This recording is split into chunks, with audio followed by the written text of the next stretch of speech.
Who Shot Mr. Burns Part 2 is the second part of Who Shot Mr. Burns, but it's the first episode of the 7th season of The Simpsons.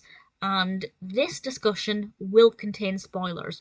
I discussed the first part without any spoilers, and this will definitely contain spoilers about who it is, because mostly I want to focus on my thoughts surrounding that. But what I will say is, right up until the reveal, I had my ideas about who shot Mr. Burns, but there was no real solid clue or solid bit of evidence that led me to my predictions. It was more just, feelings, things that I thought might have worked out, and I'll discuss those as well. But this aired in October 1995, is directed by Wes Archer, and obviously this follows on from the first episode where Mr. Burns was just Mr. Burns to the extreme, and people were so fed up that somebody ended up shooting him. And in this episode we have a more in-depth look at the potential suspects.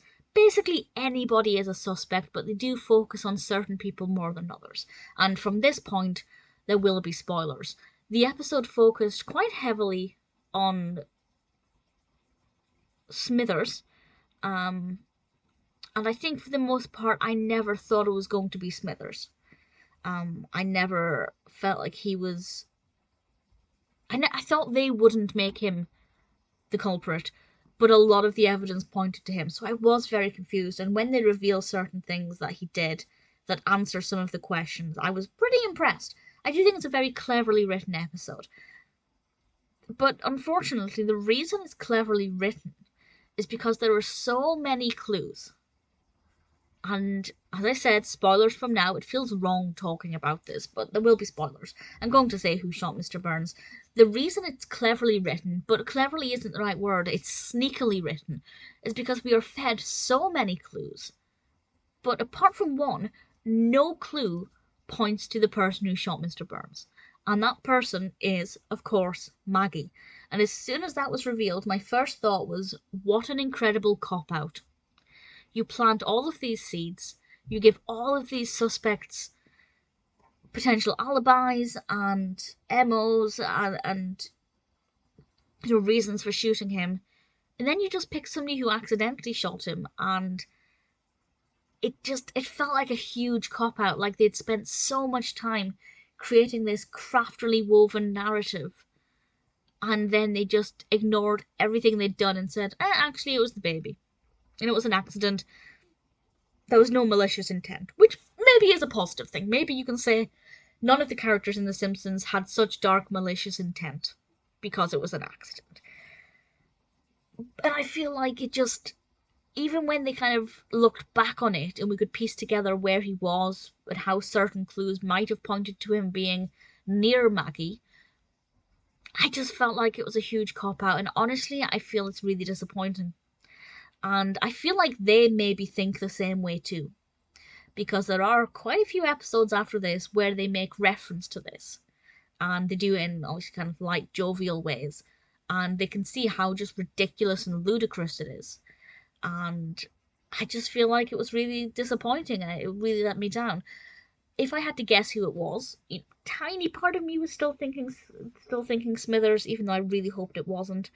Part of me thought maybe it was Agnes Skinner, because Mr. Burns had done such damage to Skinner's chance of getting a lot of money and resources for Springfield Elementary.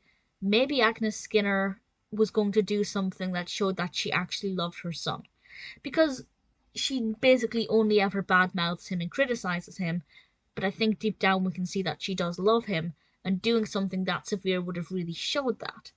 And yes, it would have meant probably the end of that character, but it would have been such I don't want to say a beautiful thing, because I don't ever agree with violence as a way of resolving problems, but in terms of the character herself, it would have been very fascinating, and it would have made sense, and it wouldn't have been a cop-out. But other than that, I really had no idea. There were times when I thought it was Bart, but I thought that it couldn't be Bart, because that would be the end of that character. Whereas obviously with Maggie, she's so young that you can't really blame her at all. So I was massively disappointed with it. The only thing that I did like was when he was lying on the sundial, and when we saw him pointing to south and west, and it could have stood for Wayland Smithers, or it could have been flipped upside down and stood for Mackie Simpson. That bit I thought was clever, and that's really the only clue that was present, that's who shot Mr. Burns. Everything else just felt like a cop-out. So yeah, I'm not the biggest fan of the conclusion of the second part, but the build-up to it I really liked. Let me know what you think of it, if you got it right, if you guessed correctly or not.